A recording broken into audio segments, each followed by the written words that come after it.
There we go. Hello, sir. Hello, Chris. How are you? I'm well. Good. All right. Are Crazy. you ready? I am ready. I'm going to try to add a couple of elements this time. So we are live. Next time, hopefully, we'll have the music ready to go and queued up. But this time, no dice. Yeah, we So kind of did this at the last second, guys. So yeah. So we'll start it as if the music just played. Welcome to Disturbed. It is season 7, episode 1 of American Horror Story Cult. I almost screwed that up already, and we just started. So I'm Rob Southgate. With me is Chris Mouth. hey Chris. Oh man, we got stuff to talk about here. We do. First episode, season 7, episode 1. It's called Election Night. And you know what? Before we jump into it, I want to do a couple of different things. We haven't done this before. We've had so much interaction on Facebook and Twitter and things that I wanted to highlight a couple of things so that people know that we're actually reading these and engaged. Our Facebook page, just look up at Disturbed Podcast. You know how you can do those at things on Facebook now? That's a really easy way to find us. Chris, you posted a thing about the final cast. This was going back a couple of weeks ago. Yeah. And Bryce Lee Wynn wrote Lena Dunham, the problematic white feminist, and put all sorts of laughing on there. I thought that was pretty funny. And then we also had, and this goes back even further, but it was when everything was announced about the title at SDCC. And once again, Bryce Lee Wynn wrote, "My mind, body, and soul is ready." And that's when we saw that logo with the clowns. Right. I thought they were just trying to play with us. Oh, no, they're not just playing with us. No. So, well, they are, but they're really playing with us. They're not. Oh my gosh! They're not messing with it. They're doing it. So the other thing is, if you follow us on Twitter at Disturbed Podcast, we will tweet out when we're going to go live going forward tonight. Since it was just kind of spur of the moment, we thought, you know what? People don't know to do all this interaction, but we have a live chat room, and we will talk to you during the show when we record live. So we'll try to give a little bit of advance notice, like we're going to record tonight at 8 or something like that. So follow us on Twitter to find that out. Once again, it's at Disturbed Pod. And I'm going to just double check and see if we had any new things. Oh, we had a few new followers. We could highlight those. Eric Newton followed us. He's a podcaster from the Together Minute, which says it's a sports thing. Funny Picture, Digital Bus Tour. I'm sure that's not a bot. Alessio, which I can't read because it's another language. The Funny Magnet, and Fitness Motivation, because when I think you and I think fitness. Oh, yeah. Right. Exactly. So there we go. If you follow us on Twitter, you follow us on Facebook, we'll try to give you some kind of shout out. If you write with us, we will respond, and we'll try to start reading those on the show. So, Chris, yes, we sir. should probably get into this. What do you say? So, first of all, initial reaction before we start trying to break it down. What did you think of this episode? You know what? I really, really enjoyed it. There are some parts that I hope I can enjoy more. Excuse me. But I think overall, I think they're setting the table for. Pardon me. I apologize. I think they're setting the table for a good episode, bringing a lot of elements from other seasons of the show. It was great. We'll have issues I'll talk about. Hold on a second. Sorry. That's okay. Twisting out your tongue? What's going on over there? Oh, this is going to have to be edited out. This is why you watch the video. You get all these extra little tidbits. So exciting. Sorry about that. Yeah, no, I apologize. I just got something on my throat. I mean, you know what? I love it. We've been waiting for this, obviously, a long time. But, I mean, I think there are some things that I hope they can flesh out a little bit better. But I loved it. I mean, I loved the whole clown stuff. I loved, and we'll get into that. I loved, the way they're bringing it in, how they tied in election, the recent presidential election into it. I think it's great. So, yeah, I did enjoy that at the beginning. Just going to the beginning, I really enjoyed how they tied that in. Um, it was funny. Martha and I watched it together, and I think she was definitely more traumatized by this episode than I was. But that beginning, seeing that election night again, was so unsettling. Oh yeah, it was horrible. I know you're watching it, and Martha finally goes. She goes, this would be just as upsetting if it was fake, but this wasn't fake. Like what was going on there, and I love the reactions. Like Sarah Paulson, the way she reacted when she's like she voted for Stein, and she's like, "Don't tell anybody." Right. And then when they brought up the fact that and this is how, without getting political on the show, no matter what side you're on, people that voted the way they did have these reactions, and one of the things that they said was when they got upset, like, hey, you were doing a protest vote by not voting or voting for Stein, and this is what you get. And the reality is that is, if you're on the one side, if you're against Trump, that is exactly how you feel. Sure. If you're for Trump, you think, well, no, that's ridiculous. He won. And here, I even though they were definitely against Trump, okay, right. I think that they showed that well. And I think that if you really step back from it and think about what they were saying, it did show that either side has a point there. Sure.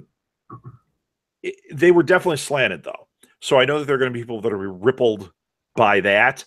Sure. To me, I was more rippled by getting triggered by that election night again. Just seeing it again, I'm like, oh, please don't let that be real. Don't let this be happening. Wait, well, no, and there was a lot of that. I just thought the thing that I touched on it was the here I go again. It's not good. Coughing is what I'm going to term is liberal apathy, where everybody thought it was in the bag. Everybody thought that the election was pretty much over. Hillary is up by 10%. So people just kind of stopped. And that showed you that all it needed was 1 out of 20 people to not do what they were supposed to. And look what happened, if that's the result that you wanted. Right. Obviously it is what it is, and we're living with it. And a lot of the fears of, I think a lot of the things that were talked about what the president was going to do, I don't want to say are being realized, but I think a lot of people said he's going to change. He hasn't changed. He's kind of acted the way that he's always acted. And I don't want to say I'm okay with that, but that's to be expected. But right. How there was like, oh, well, we got this in the bag, we didn't do it. And all of the little things like hey, Hillary didn't she didn't go and she didn't campaign in Wisconsin. She didn't campaign in Wisconsin. And they were like, why did we go to Florida? Why didn't we go to Wisconsin? And that is a legit thing. If you followed any of this, that is a legit thing. So it's kind of like they're complaining and being, slanted, but at the same time, they're saying like, hey, if you got what you thought because you didn't participate, or she went the wrong place. I mean, like things like that definitely did come out here. Now, sure, like the time when the guy with the wife saying, well, you didn't go because you were too busy, and we could have used one of your 10,000 votes. Right. I mean, there were 2 in the room that didn't vote for the candidate that they wanted to win. Right. How many? And they were devastated. It's like, yeah, but you didn't vote there. Right. You didn't participate the way you do. And I love Sarah Paulson's line. I don't believe it until Rachel Maddow says it. And, being a lesbian couple and having Rachel Maddow do it, I thought that was a very kind of, not a jab at all, but a very kind of that entitled kind of person's kind of view. Maybe that's right or wrong way to say it, but they're like, well, Rachel Maddow is going to say it. And I think throughout this show that they did a lot of nods to anchors of news shows. Yes, very liberal, because there's an Anderson Cooper sighting. Kathleen didn't see it. I go, how could you not see it? That's Anderson Cooper. Yeah, right. No, it isn't. I go, absolutely that is. But that's who it was supposed to be. Yeah, absolutely. Who else is it supposed to be? So, and I think there was like a Don Lemon one. I mean, there are some out there. So. Yeah, the one thing about this episode, I didn't love the episode. There was a lot I liked. I thought that it was uneven. I thought that it did some cheap stuff. Sure. Although I kind of enjoyed the cheap stuff. I thought that it was choppy. That was what was strange. Like we were going in and out of Sarah Paulson's her psychosis. Right. But now we're supposed to believe that it's not all psychosis, right? Which is fine. Is it?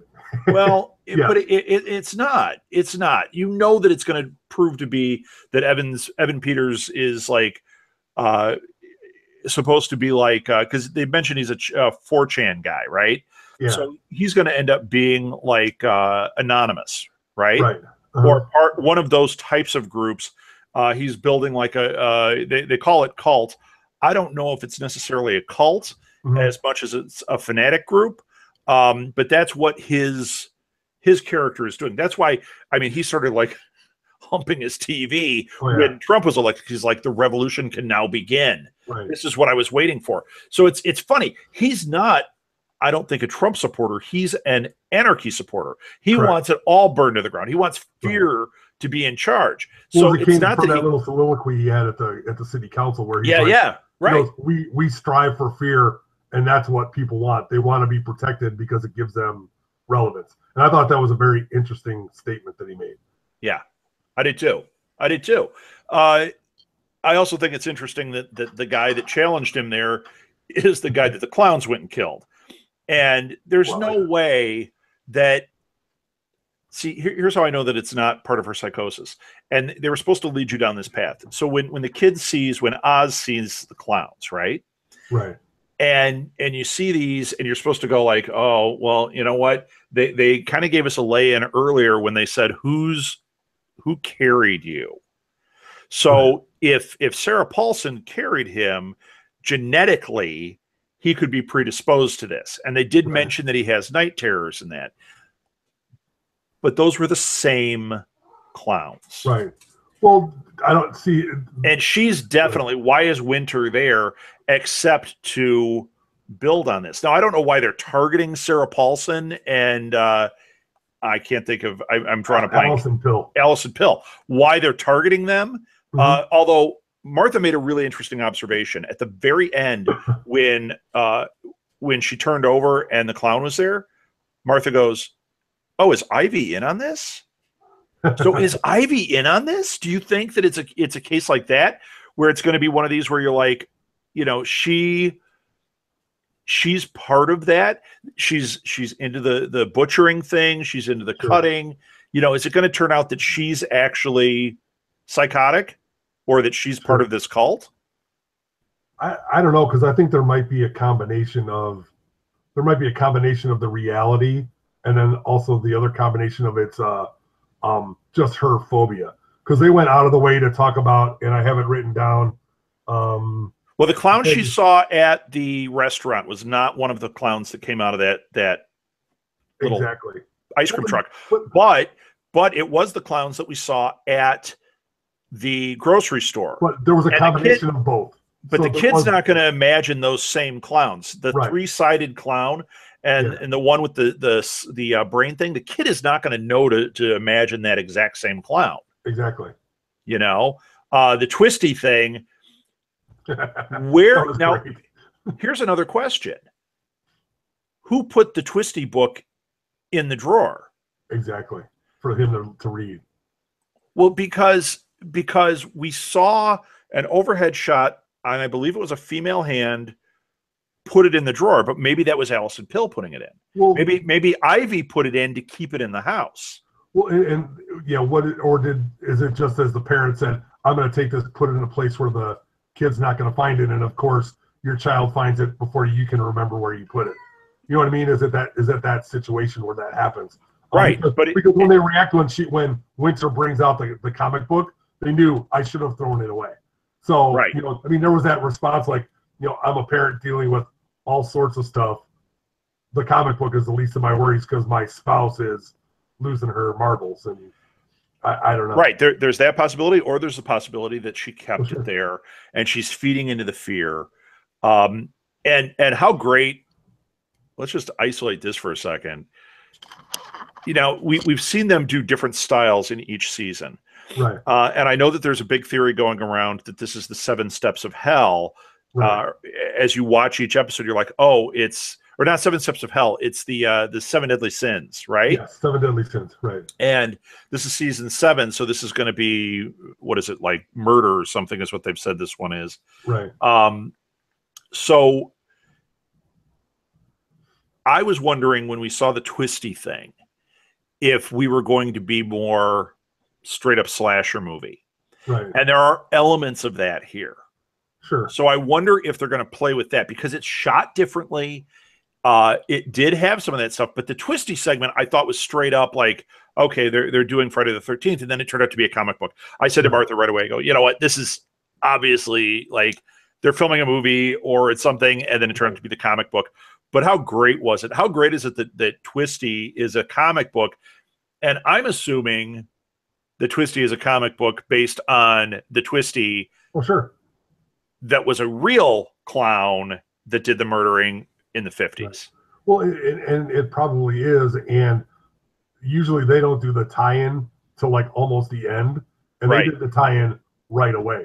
This is like... Well, Twisty's going to be in again, because if you watch the preview at the end, you saw the back of Twisty's head. So Twisty is in this more. Uh-huh.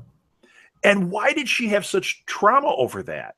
Was she somehow tied into Twisty? Exactly. Well, is it just clowns or is it Twisty? Sure.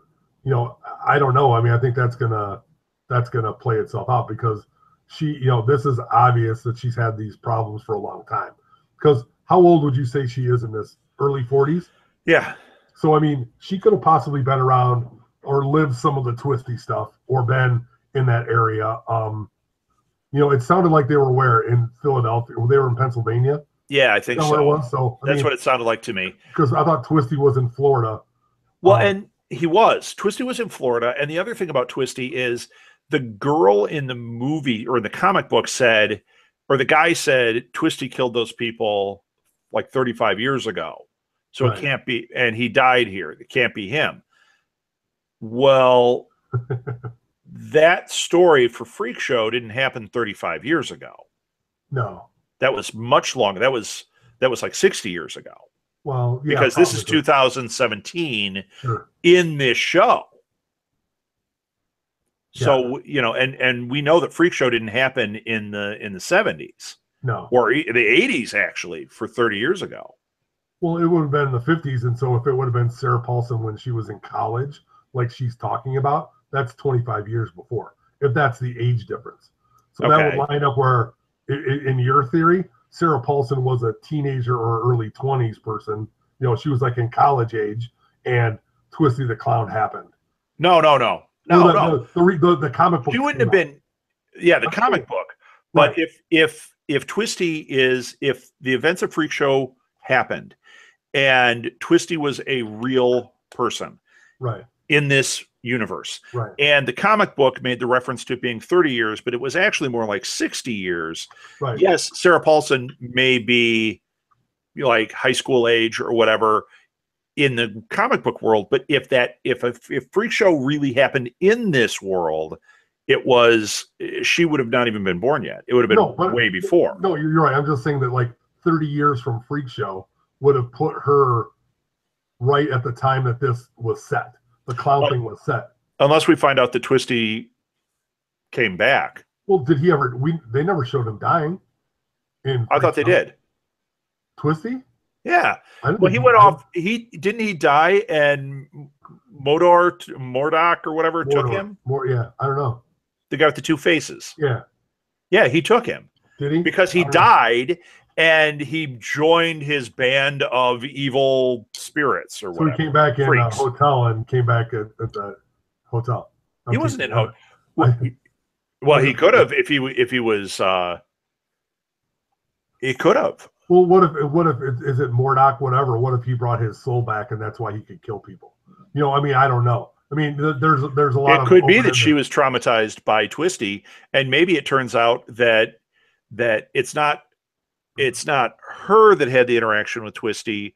Maybe it's a parent. Right, exactly. And maybe she is the daughter of Dot. Wow. Wouldn't that be weird? So many threads. Oh, let's connect them all. In so many shows, right? But that's right. The daughter in Coven, right? Right. Yes, that would be great. Why not? Yeah, of course, because they just pull stuff out. Hey, Queenie showed up in Hotel. Yeah. Well, that was the definite. I mean, those were a lot. But these are all tied together. Sure. Even though we haven't seen all of them tied together, they have said these are all tied together. This is a shared universe. Right. So Twisty, according to that, has to have been real. But what we don't know is, did he come back? That this would have happened 35 years ago? Was that comic book set in the 70s or 80s, Sure. Mm-hmm. which is possible. It's possible that the comic book was one in the 80s when slasher movies and all that were so popular. Sure. So they were doing a throwback 80s comic. Oh my gosh, I think I just had a stroke. It's getting so complicated. Oh, Sally's watching us. Hey, Sally, how you doing? Hey, Sally. Actually, Sally, I think you go by Danette, so I'm going to call you Danette. I'm going to call you Sally until you tell me otherwise. Or Dally. We're going to call you something. Something. So, all right. What else happened in this one? Because we're obsessing over Twisty. We are obsessing over Twisty, but I think they did a great job of setting the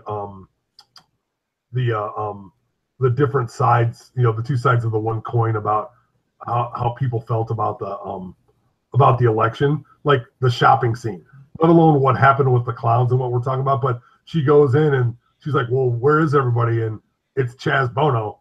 Fantastic. Oh my gosh, with the missing hand. Yeah, Chaz Bono, the missing hand. Oh man. Here's a tough one. Huh. Last season, did Chaz Bono lose a hand in Roanoke? I don't know. Wouldn't that be weird if it turns out that Chaz lost a hand that Chaz's character lost a hand in Roanoke, shows up in her dream with the missing hand, and if it's not a dream, why the hell is that character here? Exactly. Well, who knows? Because they're tying it all together. I don't know. But I mean, that he's there and he's like, well, everybody's watching the president speak, and he's excited about it. And she dreads it, and she's just like, what the? It's how isolated people were about that, and it's just like, oh, well, this is great. And then the whole thing with her and Cheyenne Jackson as the psychiatrist, he's fantastic. Can you put that coral away? It's got all those holes. Yeah, it's like, oh my gosh, she's nuts. She is legitimately nuts. And they're talking. He's like, well, just ignore it or just turn off social media. And the first thing you see her doing, she's on following Trump on Twitter, all these crazy tweets. And I just thought it was very, the show was a good table setter for how people that just couldn't believe that he's elected. And then there's people that for various reasons like it, whether it was, Chaz Bono's character who, hey, I love this guy, I'm for him. And then, Evan Peters, who's like sees it as an opportunity to stir the pot up. So yeah. It was good. There were some great lines, where I can remember this happening when the election happened. Everything is going to be okay. Something stupid's going to happen. Maybe the president will be impeached. Maybe something will happen. Maybe he'll break something will happen. Everything's going to be okay. Well, yeah, right. I think everything is kind of okay because nothing's really crazy has happened, but right. But here at that point, you really felt like it was going to be, right? Well, this is just a blip. I mean, how many times did you hear that the few weeks after the election, where people saying, "Oh, constantly. This is no big deal." It's like, well, no, this is a big deal, and it's still a big deal. Yeah. Yeah, and it would have been a big deal either way if Hillary had gotten in or Trump. There are, and I'm not saying like one would have been better or worse. Like I said, I don't want to get political here. What I'm saying is, whoever got the president, it was going to end up being a big deal. Oh, sure. It was going to be something. There's a lot of risk involved, either way. It was very divisive. So, but it was good. So I guess, what, I'm looking at my notes. The fear of clowns is called coulrophobia. There's actually a name for it. I thought that was fear of Coolio. Oh no, that's Coolio phobia. So that's gangster paradise phobia. So sorry. And then trypophobia is the fear of things with holes, because she's got both of those. Yeah, she does. She said something about the small holes. I'm like, what is? She's nutty. So that was interesting. Yeah, well, I mean, it's just maybe just I think they're setting the table for, setting the, I think they're doing a good job of setting the table that she doesn't have a whole lot of credibility because she's right, because she's got these fears. See, now those fears are real, and here's another interesting thing. She said the guy tried to prescribe her the medication. She said, "I do not take medication. I don't like taking medication." Yet Ivy says to her, "You haven't been taking your medication." She goes, "No, no, I didn't take it this time." So she does take medication. So there's a lot of inconsistencies. Is the therapist thing real? We don't know. Right. Are the interactions with Ivy real? There was a weird moment. Now, I already know this isn't true. Okay. There was a weird moment when she saw the Twisty comic and she was sitting there freaking out, and the kid was standing behind her with his mop of yellow hair going, "Mommy, I'm sorry. I didn't mean to bring that in." And the way Ivy interacted, I thought Ivy was fake. Yeah. But then she hugged her and there was interaction that was like physical. And I went right in front of the kid and I went, it can't be in her imagination, because in Sixth Sense, they never touch. Right. And if they had not had them touch, I think it would have added a big question mark, because even the scenes at the restaurant, even the scenes in the car, they could all be fabricated in her head. Sure. But the hug in front of the kid is not. Ivy's real. But I think we're going to find out that Ivy is part of it. Well, or doesn't understand. Trying to deal with someone with some severe mental disability is a very difficult thing to do. And Sarah Paulson, I'll say we've done this 3 years. Yeah, I know it's hard, and it's crazy having to deal with a Will.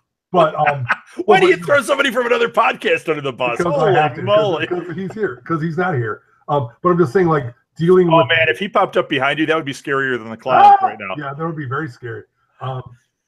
He's in your shower right now. Hi, Chris. Hi, guys. But I'm saying, like, dealing with somebody that's got a lot of mental issues or even just a lot of health problems is a very, very difficult thing. But imagine them being, a lesbian couple dealing with all of the issues that they have dealt with in the last 10 or 15 years, raising a child, and then her having all of these issues. It might be a big strain on their relationship. So maybe they're not as together as Sarah Paulson thinks they are. And maybe, well, yeah, if you watch, there were a lot of strange interactions, and I think they're trying to lead us down the path that Ivy is saying, hey, there are problems in our relationship, but I want to work this out. When in fact, maybe she doesn't. Maybe she's tied into this. I want to highlight a couple of things here. Sally wrote in, it seems to me that someone is making Sarah Paulson's character look like she's crazy. I think that's exactly what's going on, because I think in the preview, when you saw her yelling, she was yelling something like, "I am not crazy. This is really happening." And I think when we saw that with the clowns, I definitely think they are playing off of her fears. Right. And some of it, like the crumpet that was bleeding, that was in her imagination. That was not real. Because they are triggering these things. And even that doctor might be part of it. And it's not that they're about her, it's that they're trying to build this fear. They're trying to get to people through fear. And they live together, so it's like, I've been taken in, I have to work this. And then Sally said someone close to her because they know what her phobias are. Sure. Exactly. Well, couldn't it be Winter? I mean, we don't know the actual timeline. Was Winter hired right away? Because it seemed like, so there was an election night, and then, but hold on, he was elected, and then they said our nanny left right away because she didn't know what was going on, and then they showed Trump in office, which is at least they took the nanny. They took the nanny so that Winter would get that job. Right. And Ivy, I'm going to tell you right now, Ivy pushed for Winter to get the job. We didn't see it, but I know that's what happened, and that's why I think Ivy is involved.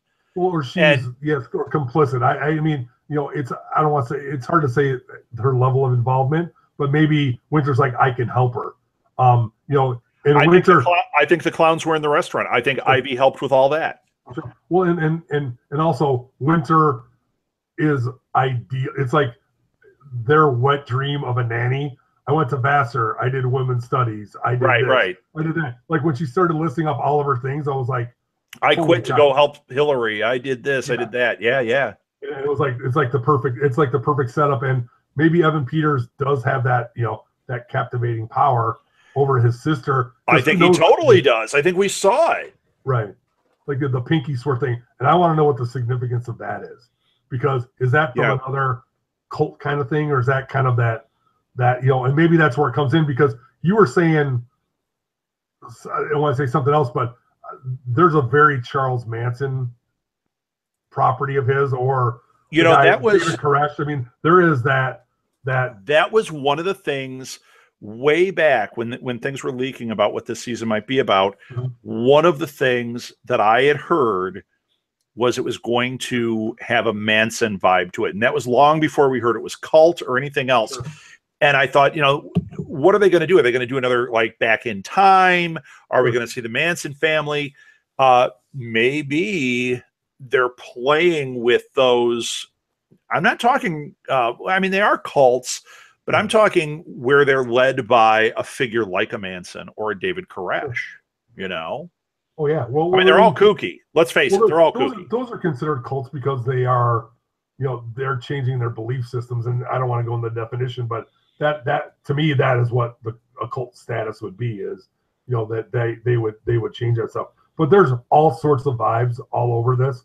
Did you get a Purge vibe? I don't know if you ever watch those movies, but where there's this lawlessness where people are just getting killed. I think that's, the kind of thing with the clowns that totally got that for me. And then also I got a Shining vibe in the beginning, where it was very kind of, everything seems kind of okay, but there was a lot of weirdness underneath and you're waiting for it to crack. That's just the kind of vibes that I got stylistically. A lot of the TV, a lot of the low light, a lot of the, there was a lot of lighting transition. Things were really bright, and then they became, it wasn't that obvious, but it would become dimmer, and it was very, very kind of murky like that. Sure. I don't know if that's accurate or not, but that's just my initial thoughts on some of that. No, I'm with you. I'm with you. I mean, that was the other thing we did a lot last season. We talked about the different influences that we were seeing. Sure. We definitely saw Friday the 13th or 80s horror influence at one moment. Absolutely. Oh, you know what else was that scene with the twisty thing was Creep Show. Oh yeah, absolutely. I totally was like, hey, that was Creep Show. That's awesome. It was like this episode of American Horror Story, Freak Show. No, like when she ran into his bus, I go, really? That's my first thing was like, really? That's what happened? But then when it became a comic book, you're like, of course that's what happened. Yeah, of course. And also, I was looking back over my notes. You were talking about Ivy, and kind of to support your theory, they're behind on the restaurant, and it's obvious that Allie hasn't been participating. Yes. So is Allie desperate to try and get this figured out one way or the other, and either get Allie on board and doing what she's supposed to, or is she just pissed because they're losing their restaurant because Allie can't do her end of the bargain, and so she, Ivy is. I don't think it's going to just be that. I don't think that Ivy's. Well, it's got to be. The restaurant thing she is not happy about, but I think that's a byproduct of it. I think that's an easy excuse for her to use for why she's being this way. But I'm telling you, she's in with Evan Peters. She's in with Winter. Or maybe she's not in with Evan Winters. She's with Winter. Maybe Winter is her side business. Sure. And it might be because it was too perfect. And maybe she said, this is what you need to say to get this job. And then we can be together all the time.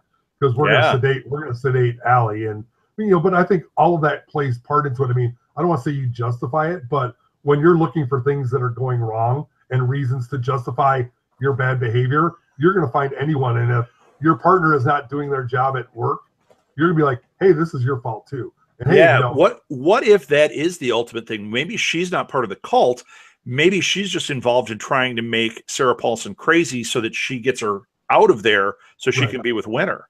Yeah, or something like that. Something like that. I mean, that might be what's going on here.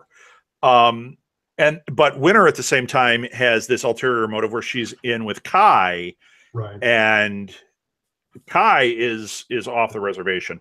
I thought it was interesting with Kai. I mean, first of all, the Cheeto thing was amazing. Oh yes, the orange Cheeto. Oh my gosh, that was amazing. The idea that he's seeing all of this as an opportunity is a really interesting thought. Right. And like when he provoked the Hispanic guys, oh yeah. You know, part of it you would say like, oh well, he's a Trump supporter, so he was doing. That's not. He's only using Trump's fear base right. as a tool to get whatever his ultimate motivation is here. Sure. Well, and I agree, because he never said that, and I think that's a piece of the puzzle that a lot of people in America are missing right now. You know, and not getting into the politics of it, but there's a lot of people who are using this as an excuse to further their agenda, and I don't think they are the people that the Republicans would normally say are their supporters, or they would, you know, they get lumped into that group, but they're not. You know, I hate to say whether it's the KKK or whether it's whatever. And I think this is a great example where Murphy and Falchuk are throwing it at us, saying, hey, you idiots, this is what's going on. And, you know, maybe that's going to be the end result of this show. Because they obviously have a lot to say. They've been, you know, not all over the board, but politically they're very liberal. And yeah. And they've also been very vocal throughout all of this. And if you watch their body of work, definitely you know where they stand. Right.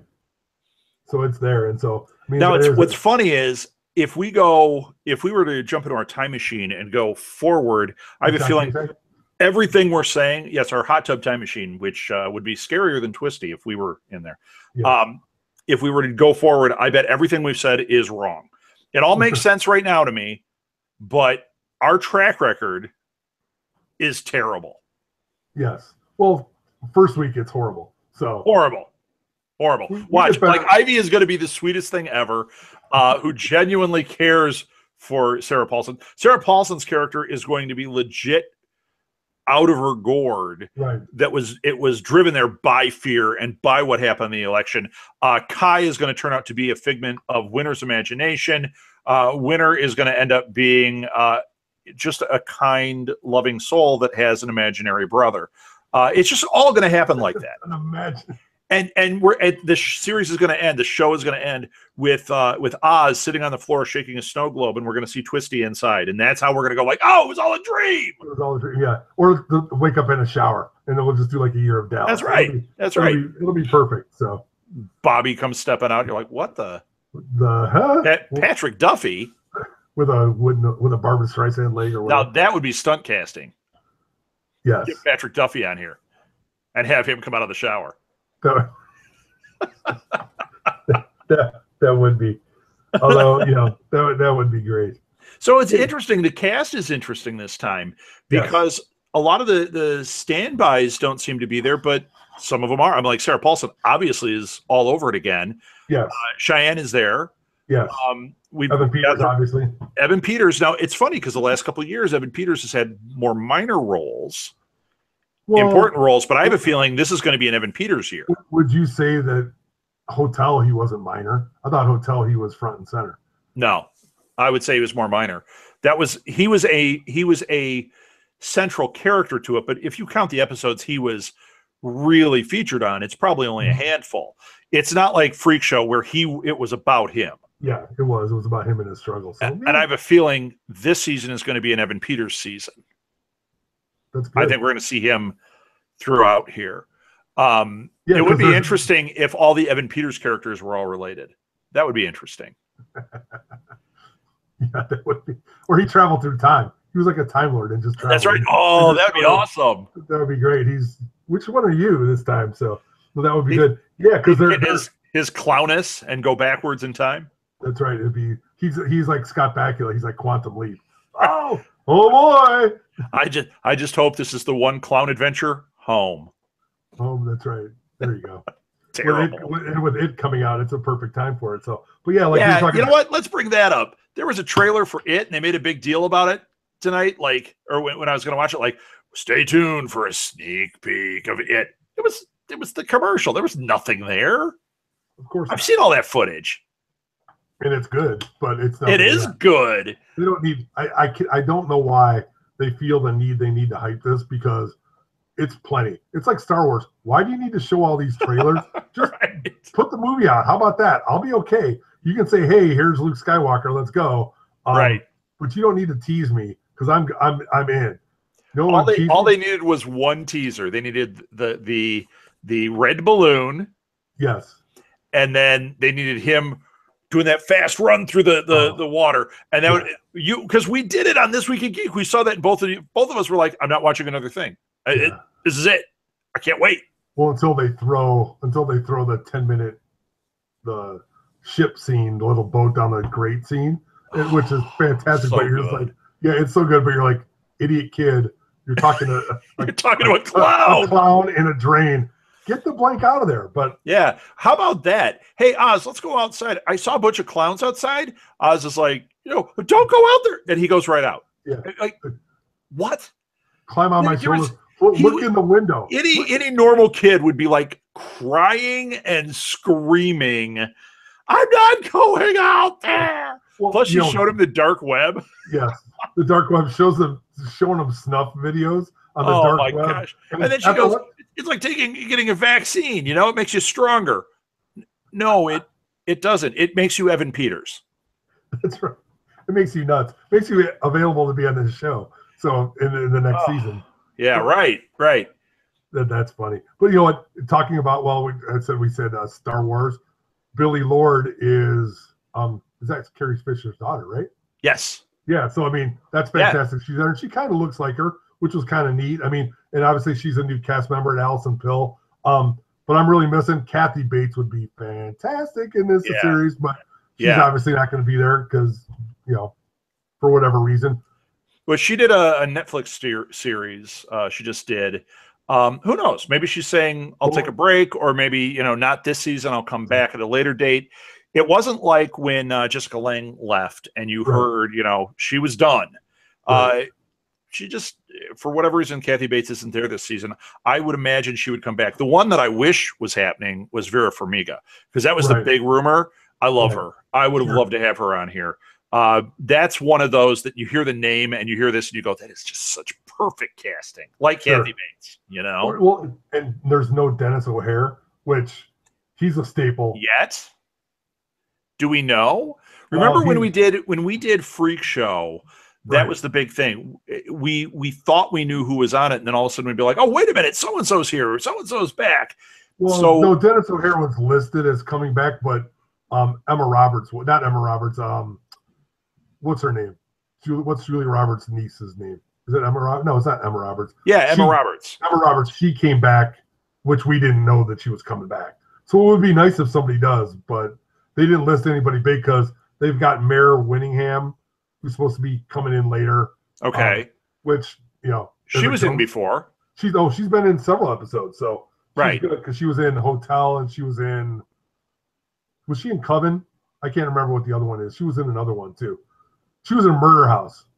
Was she in Murder House? I can't remember. I can't remember either, but she's been in a couple episodes. Hotel for sure. Hotel for sure. So, and she was fantastic in that. Oh, Billy Eichner is going to be on. Who's that? Difficult People. Okay. That's all I see. But I'm just saying there's some good bit people, but they're not, and I'm also wondering is if this is too close to home for some people, and they might be like, I'm not coming near this. But the people, a good number of those people, like, I don't think Kathy Bates cares politically one way or the other. Dennis O'Hare would take any shot he could.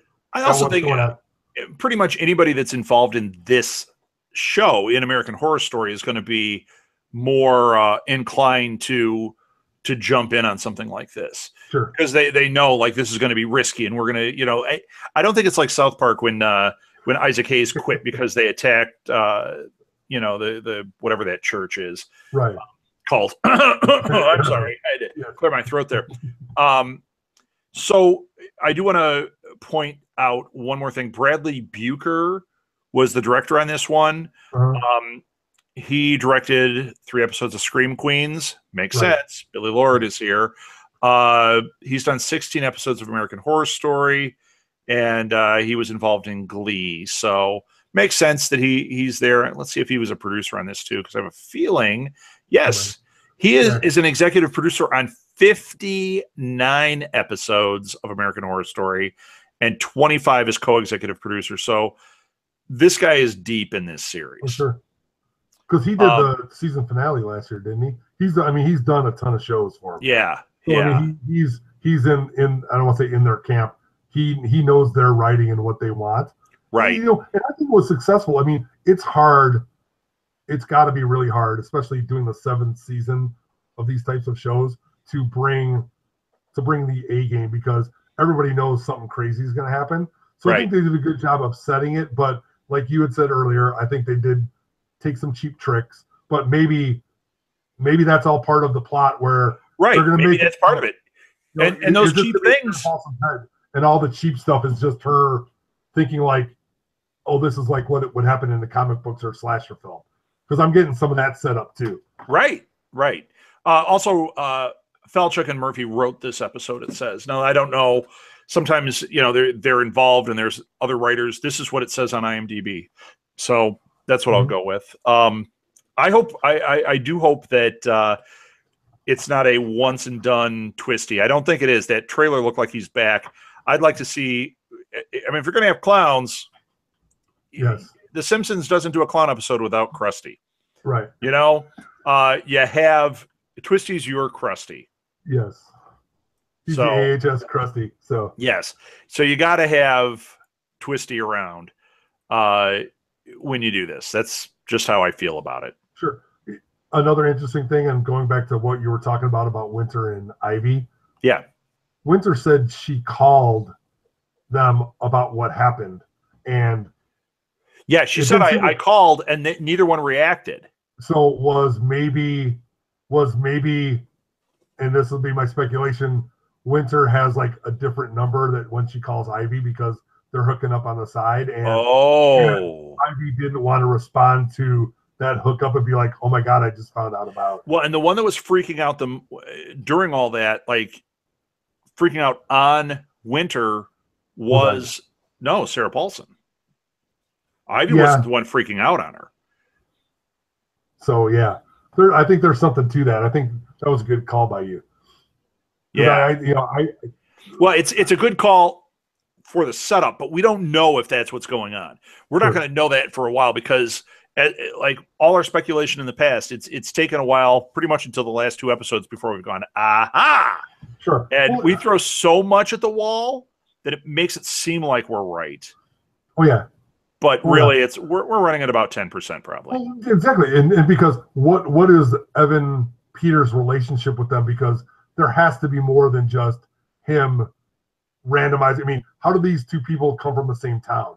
And you go to a city council meeting and they're talking about one thing, and one person is talking about it, so it can't be that big of a town. So why is there?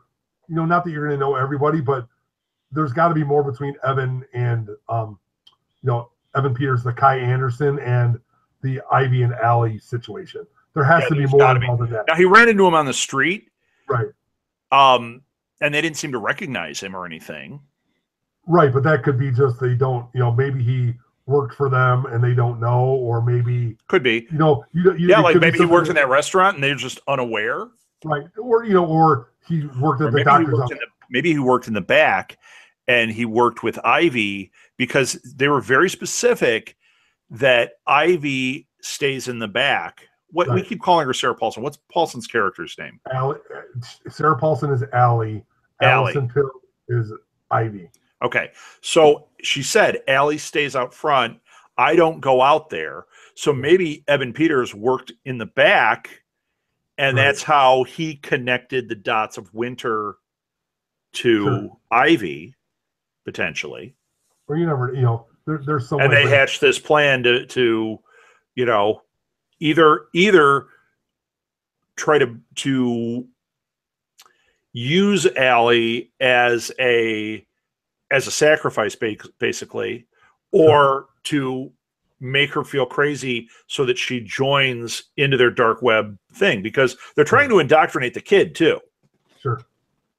That's pretty evident. And she has some weird questions. Or they're using the dark web stuff with the kid to make the kid seem as crazy as Allie. Like, look, your biological son is off his nut too. Look what's going on here. There is a cut here. You all need to go. Sure. Or they know that the kid's susceptible, so they could get him on. I think get him on their side, because she is obvious. I don't want to say obviously, but I think Winter is trying to recruit Ozzy like Kai recruited Winter. Oh, see, it's not that bad. Oh, watch this stuff. It isn't that big of a deal. Yeah, right. Oh, right. And, the telltale sign is when Winter and Ozzy do a pinky swear. You know that's. Oh yeah, you know that's coming, and that's coming. But I'll bet that's the layup. I bet we see Ivy and Winter, or Ivy and Oz do the pinky swear. Yeah, something will happen. I bet we see that, and that's going to be a tell that we're going to get. There'll be something from it. I think so. We'll see. I mean, they're not that they've done it that much, but I thought a little bit last year they kind of used some cliched stuff to get their story across, which I think is okay. Because it's hard in horror to be fresh, and they've been pretty fresh. Even using the other genres, like or adapting things like in Hotel, where they adapted all of that stuff to tell the story. Right. I'm okay with it, because I may not find this scary, but I might find this thrilling and suspenseful. And I'd love to see what happens with Evan Peters, because I found this. He's a great evil dude. He's a great I just found it interesting. I found myself watching it, trying to decipher what was happening. Sure. Martha was not as into it. She thought that it was disturbing and kind of cheap disturbing. Like, I could tell that she was just not really digging it. Did they do it intentionally to make it uncomfortable? Because if you felt strongly, I think if you feel really strongly one way or the other, you're going to be disturbed by this. And especially if you were very much in the Hillary side, this brings up a lot of ugly things that you may have felt. Right, wrong, and justified, unjustified. I think they nailed it on the head how a good number of people reacted, and incredulously, oh, how could this have happened? And then, in typical fashion, well, this isn't going to last long. This isn't going to do whatever. Well, the reality is we're in a tough situation here, especially if you're on that side of the political fence. And it's not just going to be okay. It's not all right. And I think that's the statement they're trying to make. So, yeah. All right. I think we're done with this episode. I do.